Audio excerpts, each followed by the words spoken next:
Okay, so I didn't get to go too deep into details when I got home. Why am I dressed like this? Because I'm balling on a budget. I'm grateful, thankful God. I have what I have as far as clothes. My room's a mess. I definitely need to fix my laundry. So I had to rinse all the crud and cooties off me from the VA hospital, from Michael DeBakey VA hospital. And the ride there was unreal. Typically, I'm just so done. Like, I've been paired with these drivers, I guess, for whatever reason. The best driver I've ever had, Department of Veteran Affairs set up the transportation, and Michael DeBakey, the transport department, swears that they can't do anything about the vendors. So, anyways, but I've had pretty good conversations, wild conversations, poor conversations. Today was a wild one, but I feel like that interaction was for a reason. And it's like I made it to VA, I did my PT, and I made it back home. And then I just was like, okay, do the right thing, Evan, with my reports from the past. And I saw the John Gabriel Mendoza Jr. shooting on Monday on was it the first? I don't know, my calendar's right here. Oh, yes, it was on the 1st of June. And I was like, okay, it's time for me to do the right thing. So I did the right thing. I made the phone call and I said, hey, I want to share this information. I called the lawyer representing the family and I said, I just want to share this information because I just want to do the right thing. I didn't know how else to express myself other than I just want to do the right thing. I don't need legal representation. I just want to do the right thing. And Ben Crump Law Firm wrote me back, newsflash, something so surprising that they can't represent me. Tell me something I don't already know, that no lawyer can represent me. Cool. Anyways, so it's like I feel almost a sense of like real freedom from what I've gone through,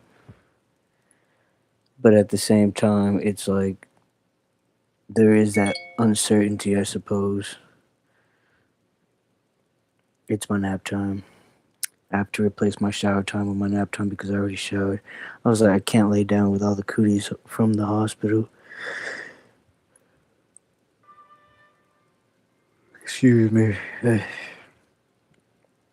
I would have, but Alert from reminders. so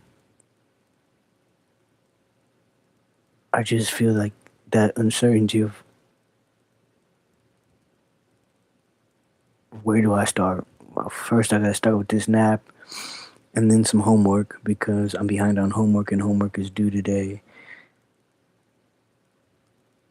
I know I did the right thing. And then I was just reflecting on like, where do I draw the line? Like, I feel like I almost lost my life. People that cared about me were so hurt and saddened by almost losing me. And so it's like, at what point, it's not about standing up for myself, but like, at what point do I suppose, if you want to say fight back, like, at what point do you know, I fight back? And I think today, why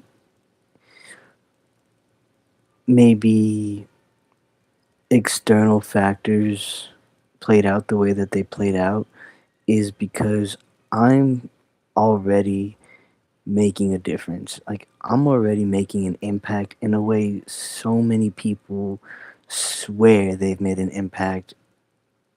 And I said it like, I feel like, okay, you can watch me, you can, I don't know, you can copy me or whatever. I don't know how to place it. Like, you can try to, I don't know, like, you can try to understand me, but there's only me. So I feel like who I am is I'm truthfully, like, I would say what I went through is a catalyst for so much more than civil rights. And I think that categorizing individuals, their circumstances, jurisdiction, their departments, I think that that's so old and it doesn't work anymore. So, like, for instance, what I said today, if it offends, okay, I don't care. I'm speaking my truth. My truth is now suddenly people want to show face, like these civil rights icons want to show face. And protesting, I think the King's Day and all those protests really showed me how flawed this system is. Like, the reason that corruption and power are winning this fight is because of exactly that. There this is an industry. Protesting becomes an industry. Campaigns, for unions become an industry. Anything can be an industry at this point. And corruption doesn't, it is a front at this point in modern day. The industry is the front. And I think that what people should be doing is not just informing themselves, but educating themselves. And it's not like educating myself on how to create a Word document, okay, or how to type. I think it's educating yourself on the formality of getting help for that injustice or for that circumstance. Like, everybody, if everybody that marched, if everybody could, in a perfect world, like, imagine black and white, if everybody, every single one of those people, they are in the system buried, and they're buried because they can't get anywhere in their situation. And it's like, regardless of where those people are, and that's why these leaders and these corporate leaders, these billionaires, they will not come down to understand or compromise, because what's the point? They already have your data, they already have your information. At one point or another, I'm sure somewhere in your career, you either worked for them, and if you didn't work for them, you probably purchased stock if you were in that realm of things. So why would they have to? They don't have to. They already have all your information, and they're winning. There's what is there to bargain with? You've already made the sacrifice, and they have the upper hand. So imagine all of those people that protest. If they were all to get behind a computer and report what they are going through, we would be in a better place. But instead, people choose to protest and take the system and violence into their own hands, and become extremist, and that is super dangerous. So that's why I choose to advocate for myself safely. All I can do is advocate for me safely. I said the purest truth today that I make more of an impact by making YouTube videos than relying on the justice system. The justice system is corrupt, it's broken. You can be a judge your entire life, and you can make one decision. And I don't know, I'm not a judge, but I would imagine, like, from what I've seen in documentaries and my research, it's like almost like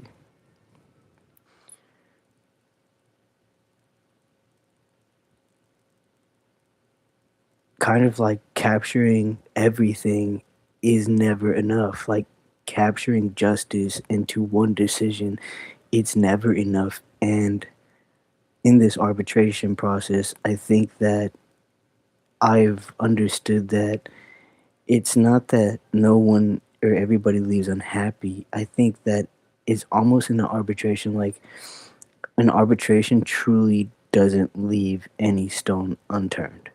And I think that's the huge battle with litigation and lawsuits is like that war, that territory of like evidence of tit for tat and twisting the blame. And in an arbitration, it's like really understanding where things are now. And I think that's why yesterday when I heard, don't worry, with time, everything falls in its place, it's almost like the dust has settled. And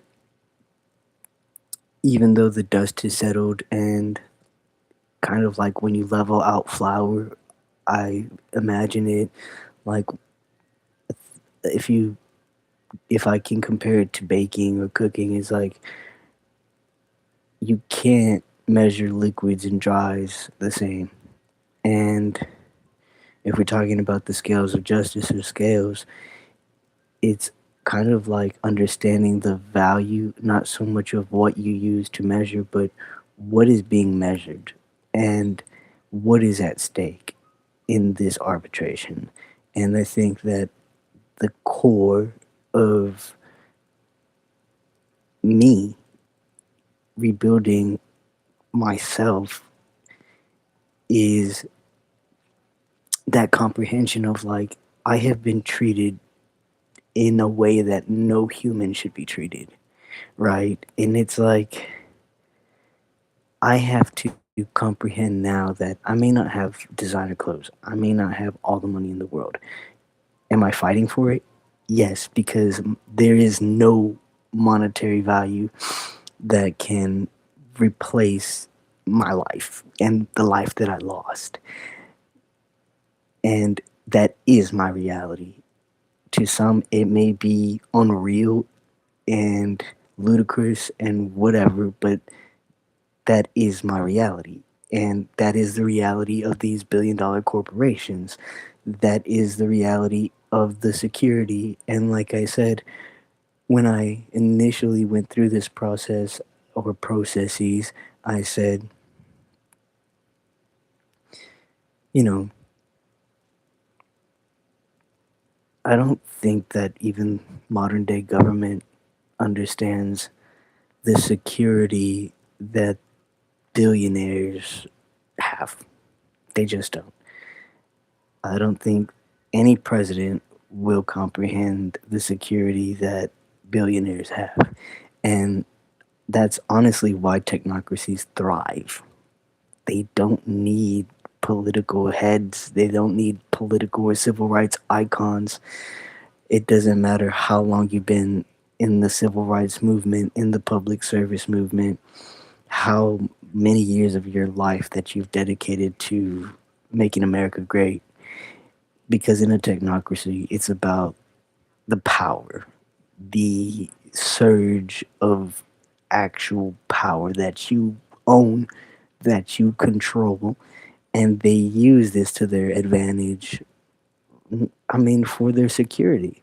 Their security, they have their own operating networks. Like these people have the solar power, they have the power, the actual capabilities to, like, money runs out, power doesn't. Whether you're someone like me that has the basic comprehension of kinetics, and I mean, I took kinetic understanding as a child to like now, I mean, I genuinely comprehend wireless transmission in ways that people should not understand or comprehend. I understand how to measure a brain cell, like my brain and the energy in one of my brains. And so because I just that was my way of coping, I suppose. And I'm starting to break from like that constant coping and actually enjoying my life. Like actually enjoying taking breaks and enjoying taking naps and enjoying setting time aside for my homework and enjoying making vlogs even though, you know, I can be disrupted by these phone calls or whatever it may be. Like, what I'm getting at is like, I think I spoke a truth, and I think that it is unsettling. The truth, my truth is very unsettling. It's very disruptive. It is a disruptive truth, and that doesn't make me disruptive. That doesn't make me disorderly or disorganized or dysfunction, all dysfunctional, or I have a disorder or any form of dis. If anything, the greatest dis is my my having survived that, and the understanding that I think the greatest pain for me was the comprehension of the pain, that I'm being pained, that I'm being penetrated, hurt, harmed, comprehending that these things are happening to me.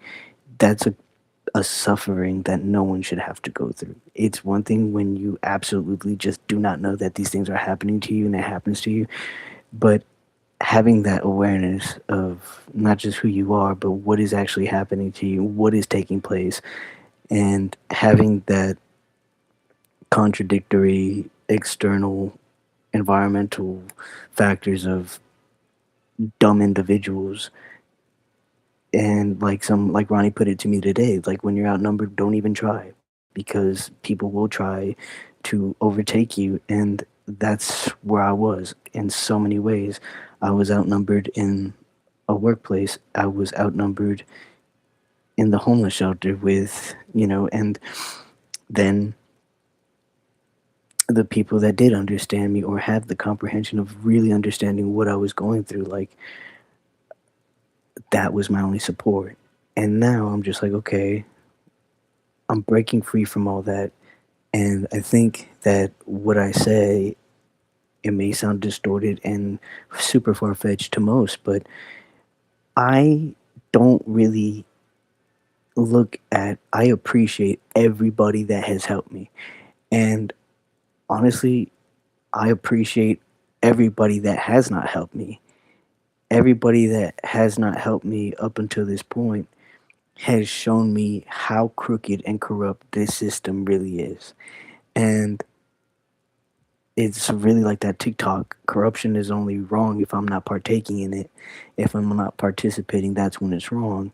Because, you know, at the end of the day, I time and time again have achieved something that most civil rights icons have never even achieved. And I don't identify as a civil rights icon or somebody that's really out there in the public face. Maybe one day that will be how people associate me. I don't know. I don't portray myself as trying to be some civil rights activist leader. I'm almost positive that I I would I say I didn't choose the life it chose me. And I think that at some point I really made a promise to myself that I wouldn't be some civil rights activist, that I would be a leader in this realm of things. I think that anybody can be a civil rights activist, outspoken, a public servant, but it's about being a civil rights leader. Like Dr. King didn't just understand, I don't think he really ever, like, yes, that was civil rights, but I think that he understood the divinity of human rights and that we are all, as he said, we are all cosmically connected. We are all connected by the stars. And it's almost like through his theology and his upbringing, he was able to understand that this is about leadership, because diplomacy will taint the rights of people, and it will taint their morals, their values. And I think modern day that's really more transferred into culture, like corporate culture and systemic cultures. And I think that having survived what is a cult by definition, corporate culture is, it's accepted in the sense that it is a culture that's being fostered or brewed, or but I think when there are certain elements of that culture that are intentionally left out, like for a person to have their own free will to express themselves or express that something is wrong, compromise their identity for the benefit of one person, then yes, it becomes a cult, because that person is has no choice but to follow a leader and their agenda. And cults really sanitize a person's identity. They don't, what me what I fight for and what I stand for is mental health sanitation. It's the mental health hygiene factor of the field, and the field being not just in somebody's home or workplace, but in the field as far as in our country. Like, there needs to be countermeasures that are enforced in society for people that are like minded like me, for the intelligence community. How do people in the intelligence community, how do intellectual individuals feel safe anywhere? Like, what countermeasures are being in place when, like George Floyd, for instance, it's a horrible comparison, but George Floyd had this counterfeit $20 bill at the cash register and lost his life. And these things are obviously, are that's the criminal act of whatever it was, but and it was wrong, that excess of force. I mean, a man losing his life over $20 bill, that's unreal. But what I'm getting at is, like, there are times I've experienced when somebody charges me wrong in a transaction where, I can do the math and this person can't do the math, and it causes a discrepancy or whatever. And so, as an intellectual individual in society, like, what is being done so that intellectual individuals, people that have this caliber of intelligence, what is being done so that when we are out in the field or we are out in the zone of enjoying life in anywhere, in any place, that we don't face these interactions that could lead to an escalated dangerous situation, being accused of wrongdoing because we have the capacity to comprehend that what's happening to us is wrong. Like, we can do the math, we can understand and read the fine print of a warranty, we know our rights or whatever it may be. There is literally nothing in place. And I felt a corporate isolation when I was injured in the workplace, and I felt even more of an isolation in sharing those experiences, and I nearly lost my life because I was surrounded by a group of idiots. So what I'm saying is, what I said today, I have no regrets. I have no regrets for today. I can only hope for a better tomorrow, and strive to be a better person, and not shut down when when the when the paperwork or the reports get too heavy or whatever it may be, just keep pressing forward and pushing forward and understanding that I'm okay, I'm safe, I'm going to be okay, and I can really authentically design some forms of countermeasures so that so that one, I don't continue to face it, and no one else will face it.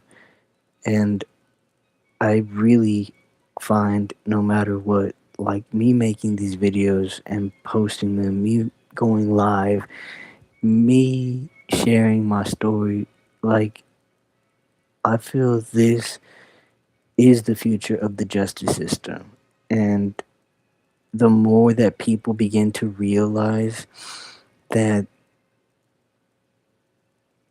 and this is the greatest thing that anybody can do. Like, I received 2 phone calls from this alleged Penn Credit telling me that they're looking for somebody, and one, they shouldn't even have my number. And I was just like, okay, I have a true understanding and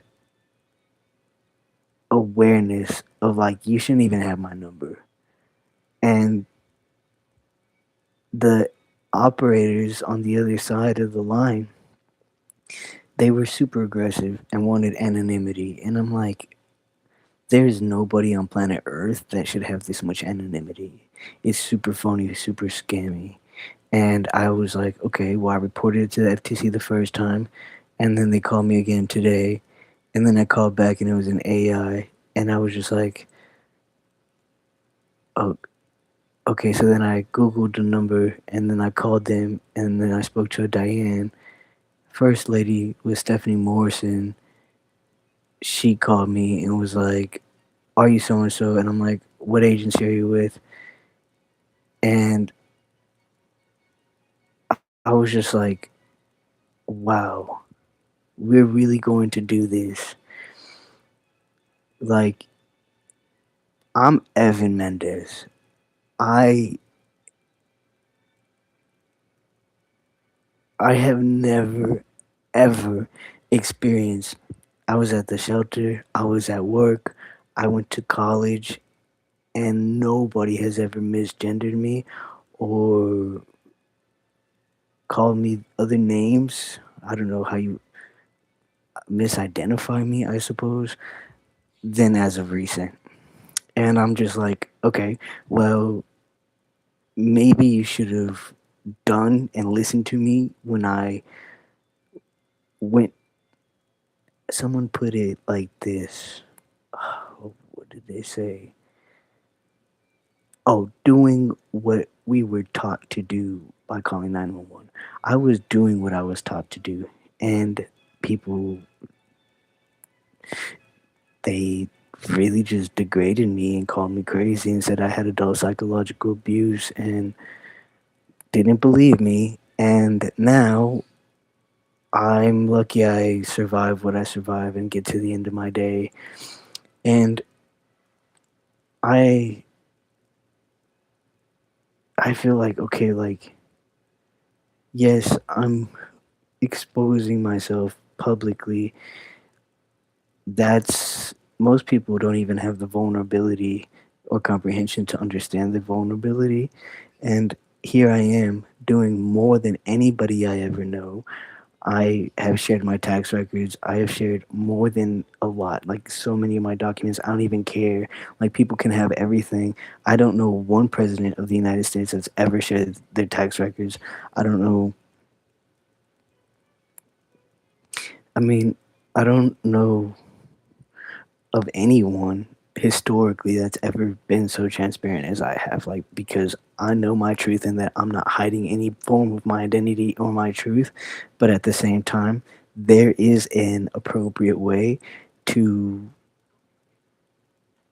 find things out, I guess. Like, there's an appropriate way to be asked about my medical records. First of all, you're supposed to do requests, ROIs. It's not just willy nilly. You just send out all my medical records to these corporations and insurance companies that literally had a huge advantage when they were providing my military medical records because they used that to their advantage to say that I had psychological problems. And at the end of the day, I really don't comprehend how the Department of Veteran Affairs can allow a corporation to question them. Like, I feel like if the Department of Veteran Affairs is a federal agency and something systemically is wrong, they need to hold any form of public private corporation accountable. They need to enforce because, to my knowledge, anyone that is in, whether they're contracted, vendor, volunteer, anybody that is interaction, any form of interaction. So even if VA sent my records to Zurich American Insurance, that is an interaction, that is a transfer, and that means Zurich American Insurance has to abide by VA policy and law. So respecting my privacy is a thing. Even if I didn't break it down in that way, it's still a thing. I'm entitled to my own privacy. I'm going through something that I don't wish upon anyone. I have literally had to Scooby Doo my life. And I'm at a point of my happiness, of being truly happy. I'm not allowing anyone to alter my happiness at all. I think I've always understood that. But I'm in a point with my happiness where I I think it's a lot it has a lot to do with my physical trauma than it does anything else. My emotional trauma because emotionally I suck. So it's not that. I think it's the physical trauma, the physical symptoms that I have that I just have chosen. It's not that I'm accepting defeat, but I'm accepting of like breaking free from like that comprehension or that understanding that I had of like, I'm so defeated because I can't remember. I'm so defeated because I don't have it all figured out. Like my thought process, I have the capacity to remember. I have the capacity to think and to make memories and to, but things are my my memory is just not as pieced together, and it probably never will be. If anything, most likely because of the traumatic injury that I face, it will only worsen. And at the rate the VA is helping me, I'm almost positive that my memory is going to worsen because my providers, they lack experience and knowledge. They don't they say their whole health, but they don't even look at my brain. It's unreal. Like my brain has no part of my whole health, my whole being human. And so I have providers that, you know, they have to refer me out because they're just general my PCP, so they have to refer me to all the different departments.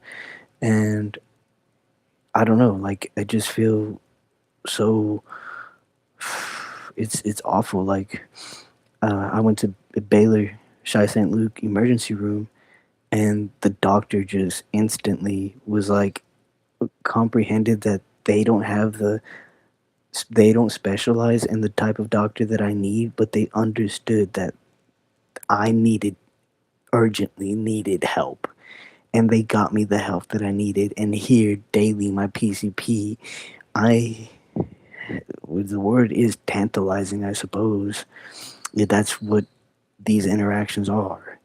And you know, Ronnie put it to me like if you going to the hospital over and over again is upsetting, then just to go somewhere, don't even go.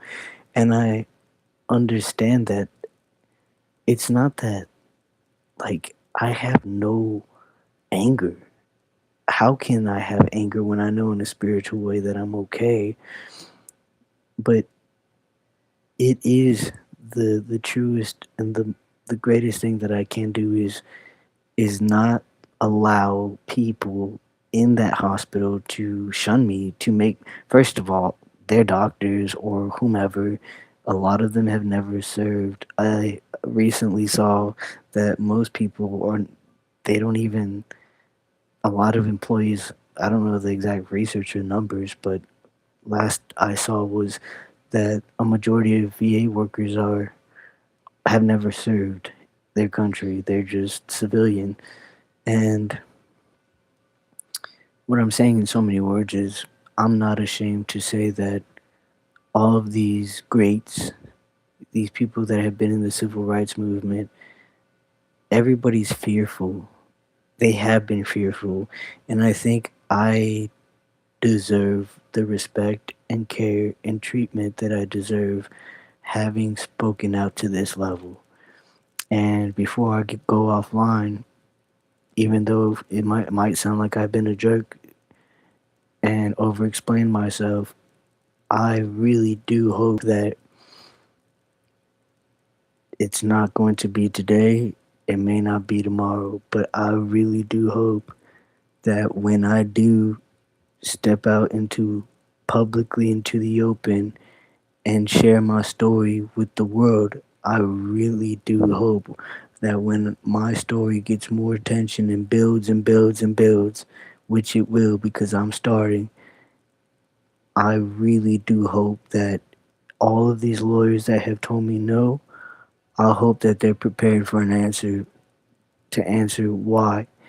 All of these lawyers that said that they couldn't do anything any further, I really hope that they love their career and their degrees and their disciplines and their certificate and their licenses so much to challenge themselves to be better lawyers that will take on this case in the future. And to be honest with you, this is something that's super unprecedented.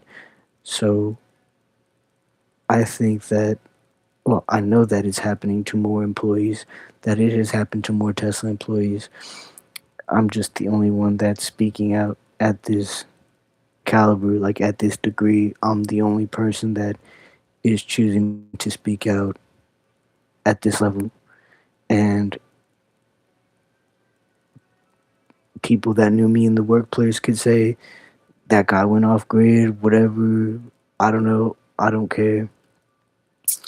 All I know is what I saw, what I witnessed, what I experienced in removing and replacing these SD chips and cards in these vehicles, the data that was taken, the data that was not safeguarded, that was just abused.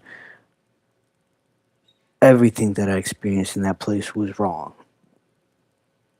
And it's like I told the OSHA investigator, that is why Tesla gets away with what they get away with, because, and Department of Labor attorney was like, oh, Tesla this. And I'm like, well, I hope you investigated Tesla Motors. They told me Tesla Motors. And I'm like, well, I hope you investigated Tesla Inc. instead of Tesla Motors. And there are multiple departments. There are so many different allocated billing, and there's Tesla Energy. There's so many Tesla Solar, Tesla whatever. So many different, just if you want to call them billing departments or whatever. I mean, you have Neuralink, you have PayPal, you have SpaceX, you have Twitter, whatever that is now, X. So I remember being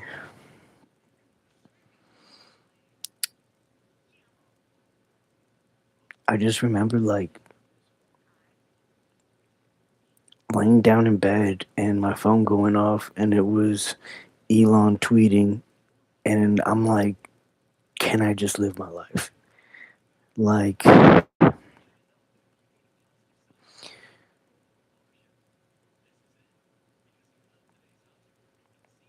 that was my life. My life was one person's daily agenda and me operating around it from from start to finish, driving myself into a work environment, into an ecosystem that just idolized this man. And it was what he brought down the pipeline and nothing else. So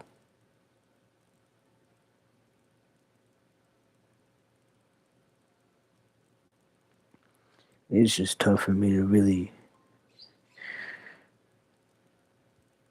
go back there mentally, and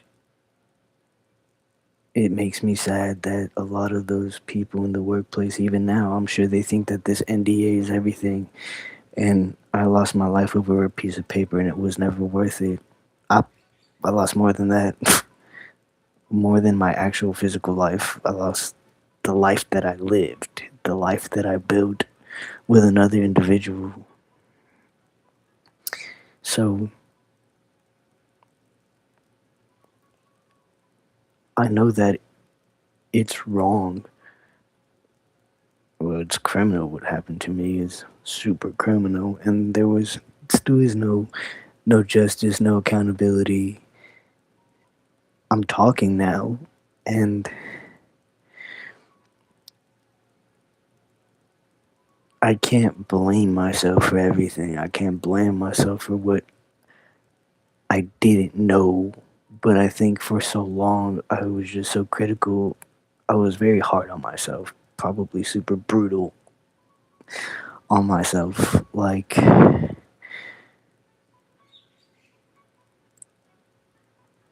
when I saw these vehicles come off in fleets, I wish I would have just been like, stop. Everybody just stop what you're doing. Stop this crap now. Just stop. And I tried to, that's the problem. I tried to be too nice. I tried to be too kind. And in this arbitration, everybody's, you know, polite and kindly this. And I tried to be, I've always been Mr. Nice Guy. I've been too nice. And I tried to, in a polite way, let people know what was going on, what was wrong, and the work environment that I would come into. And they were like, well, that's just the way things are. That's just how these vehicles come. No, that's not how these vehicles come. Like, it's unreal. And I did my best at the time to let people know what was going on. And I just hope that it's no longer going on. I hope that the NHTSA does create some form of, like, enforces some form of countermeasures. I hope that's there needs to be enforcement, and if there is no enforcement, there needs to be countermeasures. And if there are no countermeasures, then they need to hire people that are creative and innovative and will design systems or some form of operative administrative clerical way to report these things and ensure that these things are reported safely. So even like this whole situation with the kid that got shot out in Brazoria County, I shouldn't put it like that, but yes, how many times have I reported all of these people to multiple entities and it's just open, close, open, close, open, close? And at what rate do people have to die before, like, what does it cost? Really? These cops, and one of my friends has a pistol that he didn't even purchase. Padre purchased for him, or was it Dave? I don't know. One of them purchased it for him, and these holsters, these pistols, are the cost of one of those rifles, pistols, whatever. They are more. I'm positive. A lot of these pistols and weapons that they buy, that these police officers buy off duty or on, they are worth more than an e-free audiobook course of anti-discrimination, anti-sexual harassment in the workplace. Or, I'm sure there are free ebooks, audiobooks on planet Earth lessons and courses to teach people don't discriminate in the workplace as police officers, don't discriminate, don't be a racist. Like, I'm pretty sure there are audiobooks free. I mean, as a homeless man, I would download free audiobooks on Hoopla and on library resources. So you're telling me that Brazoria County could not educate these police officers on what racism is, what it looks like, what discrimination is? The word is unfathomable.